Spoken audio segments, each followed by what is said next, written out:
podemos ser, na primavera ou em qualquer estação, nas horas tristes, nos momentos de prazer, amigos para sempre.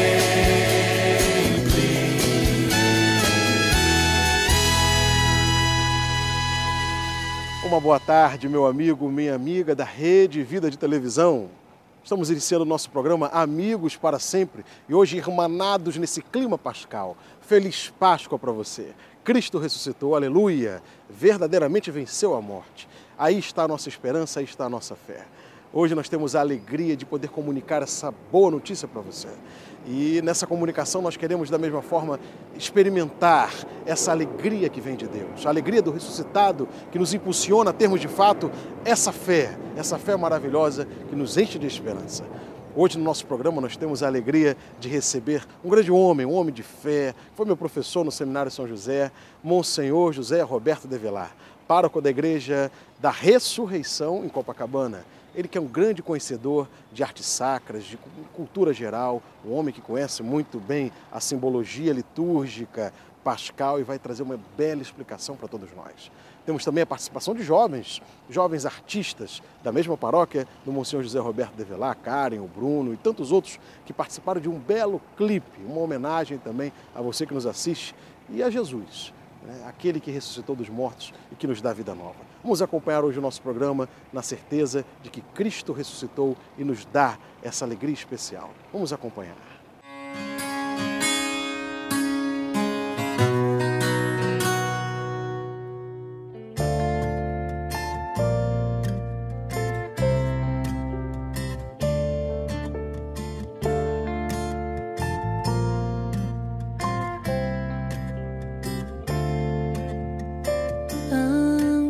Da morte e ressurreição de Jesus, ele na ceia quis se entregar, deu-se em comida e bebida pra nos salvar.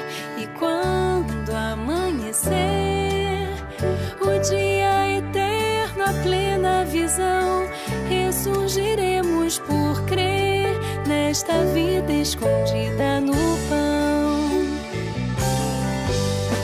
Eis o pão vivo, mandado a nós por Deus Pai. Quem o recebe não morrerá. No último dia vai ressurgir, viverá.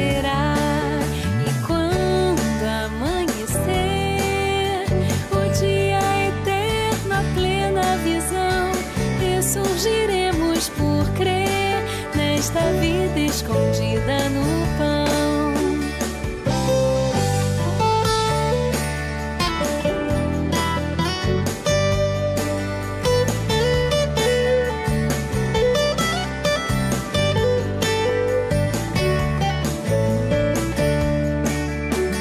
Cristo está vivo, ressuscitou para nós.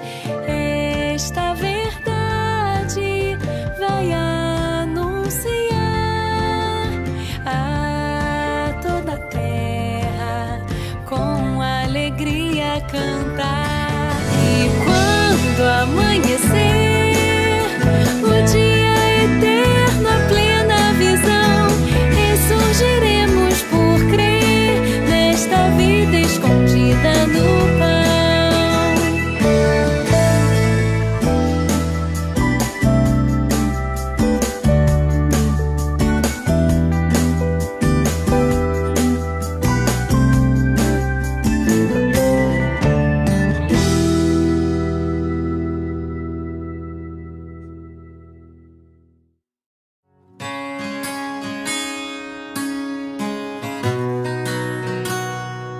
A música, para mim, além de ser uma forma de orar, e acima de tudo, ela é uma forma de oração, ela é uma forma de evangelizar, porque na música, na arte, os corações se encontram em Deus.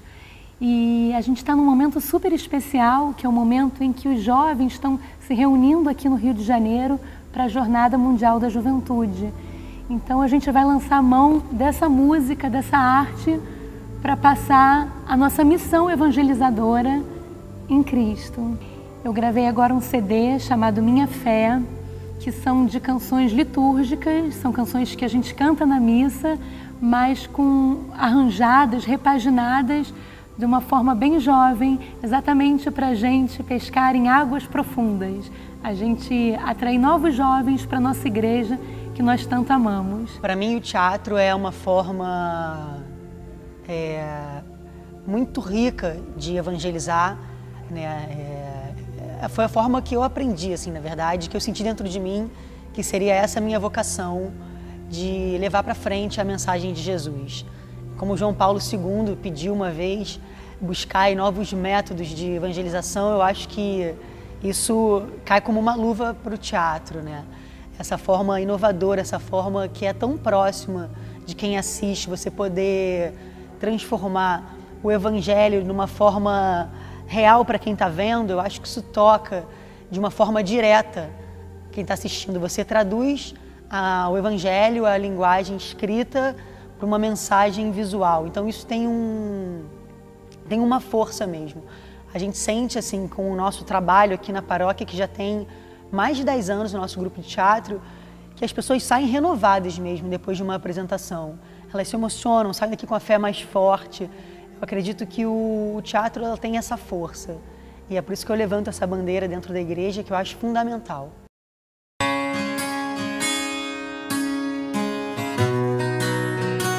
Veja, a liturgia, o ser humano sempre se manifestou por meio de ritos.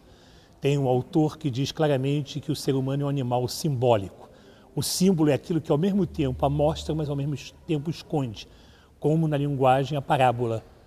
Jesus falava em parábolas e as pessoas que estavam interessadas procuravam ver o que estava atrás da parábola.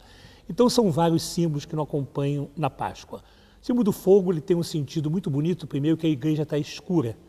Tem na entrada das igrejas, tem umas que têm possibilidade de fazer uma fogueira, como aqui no Rio, Mosteiro de São Bento e várias paróquias que têm terreno. Então tem a bênção realmente da fogueira. E ali se tira o fogo novo, no sentido da luz de Cristo. O Círio Pascal, que é um outro exemplo claro da liturgia da Páscoa, aquela vela grande e que tem escrito a primeira letra e a última do alfabeto grego, Cristo, o princípio, o fim de todas as coisas, marcado com as chagas, com os cravos, tudo isso, e que a igreja vai se acendendo aos poucos quando o padre canta Eis a luz de Cristo e as pessoas respondem a voz Demos graça. Então é um momento muito bonito e logo em seguida se canta o Exulta, uma letra magnífica que fala exatamente da primeira Páscoa, a Páscoa dos judeus. A saída deles do Egito, que não é uma saída vamos embora, acontece dentro de um rito religioso, acontece dentro de uma celebração onde há cantos, onde há comida, onde há o vinho e tudo isso. Então ali se fala exatamente dessa festa, fala da cera que a abelha fez, tem situações assim bastante poéticas, essa natureza ligada. Então podemos dizer, é um símbolo inclusive que todas as igrejas têm o Círio Pascal durante o ano todo. E no dia do batismo de cada criança, no dia da crisma, primeira comunhão, aquele círio, aquela vela é acesa e as pessoas acendem sua vela nela. Nesse sentido que Jesus nos pediu para sermos essa luz. Então um símbolo assim muito forte, tanto que na primeira página da Bíblia diz que tudo eram trevas, mas veio a luz e a luz que significa a criação. Vejam, a água ela entra no sentido da própria vida. Qual é o sentido voltemos à Páscoa judaica. Eles atravessam a água, atravessam o Mar Vermelho. E Jesus diz o quê? De mim brotarão rios de água viva. Então, sem água a gente não vive. Sem água a gente não vive. Então, aquela água é a água do batismo. Antes da reforma litúrgica, que faz há 50 anos, todas as igrejas antigas têm até hoje uma caixa d'água. Então, o que acontecia? Aquela água era colocada numa caixa d'água e durante o ano ia entrando uma outra água, para que as pessoas fossem sempre batizadas com a água do batismo. Um sentido simbólico muito bonito. Hoje se benze naquele dia e as pessoas são aspergidas, ou como no caso aqui dessa igreja, que as pessoas fazem uma procissão e cada um leva para casa um vidrinho com água benta e chega em casa, benzem a sua casa. É uma origem até hoje da Europa, de vários países, em que no dia da Páscoa as pessoas benzem a casa. Em Portugal, o padre e com outras pessoas vão. Então, um sentido muito rico dessa liturgia e que também tem a luz, como falava anteriormente, lembrando o batismo. Inclusive, antes que, no tempo que a sociedade era mais cristianizada, quando morria alguém, o que acontecia? Tinha logo alguém que botava uma vela do lado do corpo. Hoje a pessoa é embrulhada num saco de lixo. É um saco de lixo mesmo, um saco preto. Às vezes aquele corpo fica 6, 5 horas, como nós vemos. Então a gente pensa que, infelizmente, os ritos e o simbolismo foram se perdendo. Foram se perdendo. Por quê? Porque faltou talvez explicação.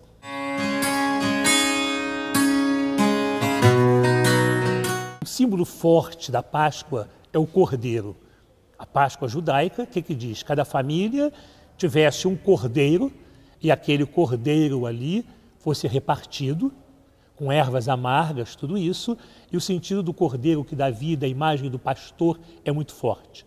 São João, quando vê Jesus, o que ele diz? Eis o Cordeiro de Deus. Daí nas missas, todas as missas, nós usamos a imagem do Cordeiro de Deus. Tem muitas paróquias que têm, inclusive, no sacrário esculpido o Cordeiro, a urna que se coloca o Santíssimo na quinta-feira para a sexta-feira santa, as igrejas mais antigas têm o Cordeiro. Nós temos muitas vezes em paramentos e tudo isso e na missa. Então esse símbolo eu diria que é o mais forte, porque é Jesus que daquele momento em diante na história não vai precisar mais de um animal que vai ser sacrificado, mas é o próprio Jesus que dá a sua vida e ele que é o alimento, que na hora da ceia os apóstolos são convidados com toda certeza, imaginando que eles fossem ter mais uma ceia judaica. Todos são judeus e Jesus ali dá um significado diferente, fazer isto em memória de mim, mostrando que não é um rito sem vida, é um rito que ultrapassa o tempo, porque cria no homem um sentido de perdão, de lutar pela vida, de crescimento e tantos outros valores.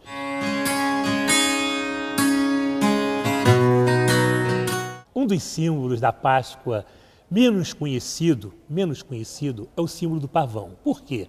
Quando o cristianismo entra no Império Romano, já encontra toda uma estrutura religiosa pronta.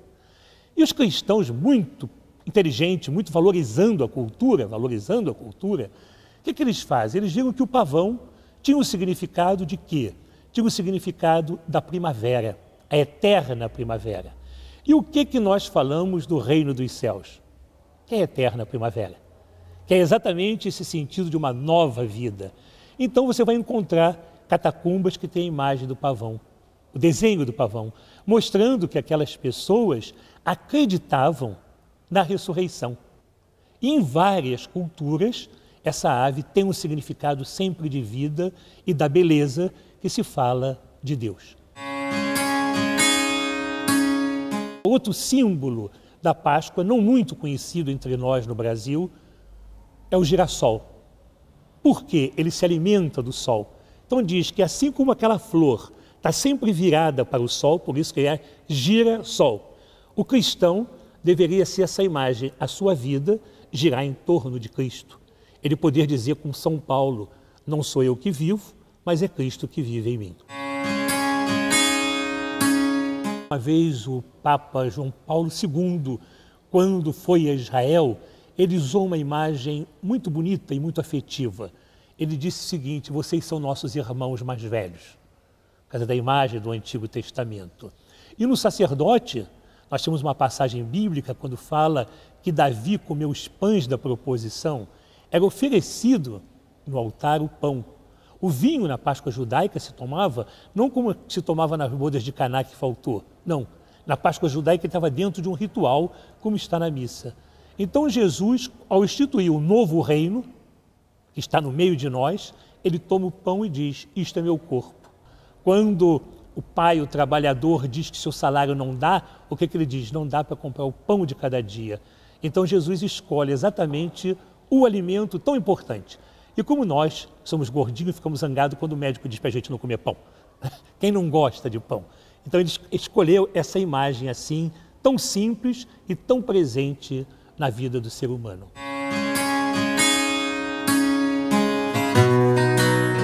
Veja, o túmulo vazio nós vamos encontrar tem vários símbolos que a própria Bíblia coloca. Tem o filme Cristo de Pasolini, foi muito interessante porque ele no final do filme coloca o túmulo vazio com uma luz muito forte dentro. Então vimos ali que ele coloca a ressurreição. A ressurreição. E não era um diretor que puxava muito pela igreja e muito menos pela religião. Mas quando ele leu o Evangelho de São Mateus, ele ficou tão impressionado que apresentou esse sentido da luz ali dentro. Então nós temos a imagem de Pedro e João que vão e vem o túmulo vazio, sentido da grandeza da vida. Essa própria igreja da ressurreição, vocês têm aqui atrás de mim, a ressurreição. O que o artista fez? Colocou um grande Cristo, quase uns 2 metros, e um caixão pequenininho, mostrando que a vida diante da morte não é nada. Tanto que algumas crianças às vezes me perguntam, padre, aquele corpo daquele tamanho cabe naquela caixinha? Entende? Então nós mostramos que nós acreditamos no Deus da vida. Jesus disse, eu sou o Deus dos vivos. Daí a imagem do túmulo vazio, que inclusive vários artistas imortalizaram em suas obras.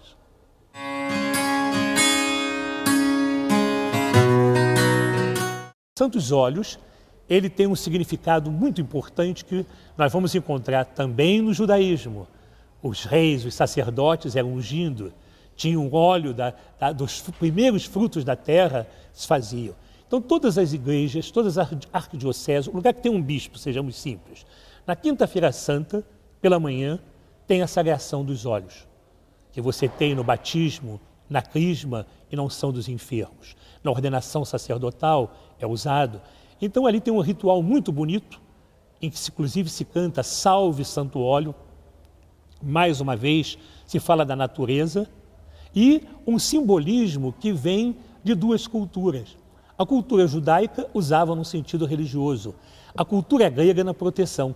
Quando tinha a corrida, tinha um determinado tempo que tinha uma corrida, e que os homens corriam despidos, só participava a sacerdotisa. As outras mulheres não podiam ir para essa corrida. Então o que eles faziam? Eles untavam o corpo de óleo para se alguém te quisesse pegar, entende? Escorregava. Então significava o quê? Proteção. Como o cristianismo se desenvolve dentro da cultura greco-judaica, judaico-grega, depois romana, então vai valorizando todos esses símbolos e enriquecendo na sua liturgia.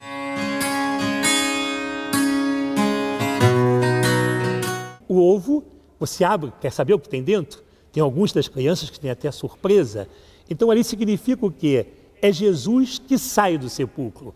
Aquele ovo fechado de chocolate escuro, hoje tem chocolate branco, mas tem um simbolismo forte, abriu e tem a vida. Então tem esse significado muito importante que nós temos dessa festa popular, de que as pessoas preferem. Eu conversava com uma família que ela dizia para mim que deu no ano passado uma caixa de bombom para cada filho. Aí os filhos falaram, mas não vão ter um ovinho? Então ela disse que na Páscoa, para as crianças, por menor que seja o ovinho, vai ter um significado e seria bom que a gente não perdesse esse simbolismo. O coelho, que em países da Europa chamam também lebre, para nós é coelho, ele tem também, que eu conheça, 2 significados. Primeiramente, no inverno, ele se esconde nas suas tocas. Quando começa a primavera, eles aparecem todos saindo da onde? Da terra, de um buraco, significa vida. E nada mais fértil. Nada mais fértil. Como nascem os coelhos? Eu fui aqui esse ano para o presépio querer colocar uns coelhinhos ao vivo, eu não estou sabendo o que fazer, porque o que já se reproduziu, entende? Agora na Páscoa eu vou usar para ornamentar um pouco a entrada da igreja. Então tem significado, inclusive se vê que as crianças saem da escola nessa época, os pequenininhos, com aqueles bigodinhos do coelho, com a carinha de coelho, mostrando inclusive pela própria fragilidade do animal.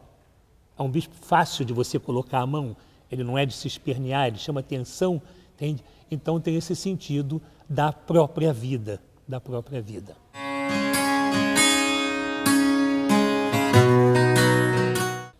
O peixe é um símbolo litúrgico muito forte.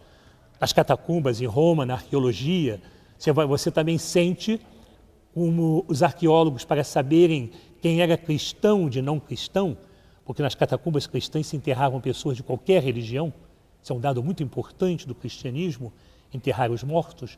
Então você vê, hoje é só ir na catacumba de São Calixto, Priscila, você vai ver na parede a baleia com Jonas. Aquela imagem, e que Jesus diz, assim como Jonas esteve 3 vezes no ventre da baleia, entendi eu também.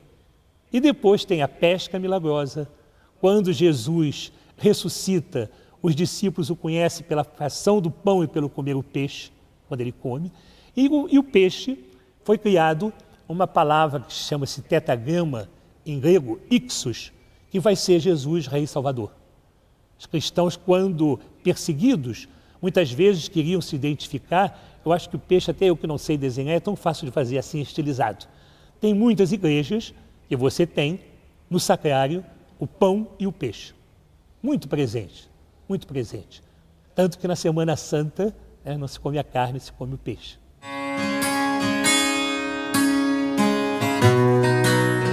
A colomba pascal, entre nós, diríamos que ela começou a entrar nesses últimos anos.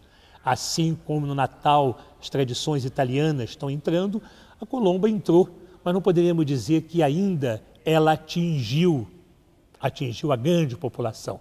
Tem pessoas que eu tenho certeza que nunca nem viram. Vai ser até nos mercados, nas lojas mais sofisticadas que vão ter. Por quê? Porque o verdadeiro sentido era a pomba de verdade. Porque ela vai aparecer aonde? No dilúvio.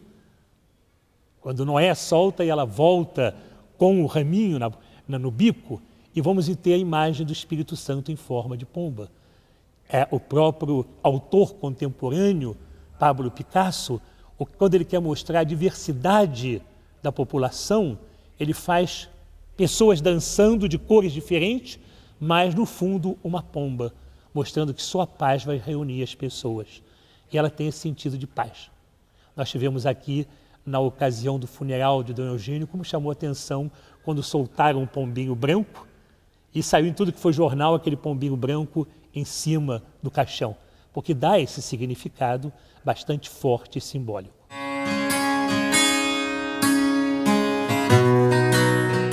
Uma outra palavra forte na Páscoa é o aleluia, que inclusive nós ficamos 40 dias sem utilizar essa palavra. Mesmo na festa de São José, que se reza o glória, não se fala no aleluia, que vai ser, em hebraico, louvado seja. E sempre que nós vamos aclamar o Evangelho, fora do tempo da Quaresma, em todas as igrejas, tem que se cantar o aleluia. Não pode, essa música não pode, esse canto, essa palavra, ser substituída por nenhuma. E nós vamos encontrar, inclusive, a riqueza. Quem não conhece o aleluia de Handel? Isso foi imortalizado como grande aleluia. E em paróquias jovens, cada vez também começam a fazer outras músicas mais simples que deem para todos cantarem. Alguns evangélicos, inclusive durante a celebração, falam muito aleluia, aleluia, que significa louvor a Deus.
horas tristes, nos momentos de prazer, amigos para sempre.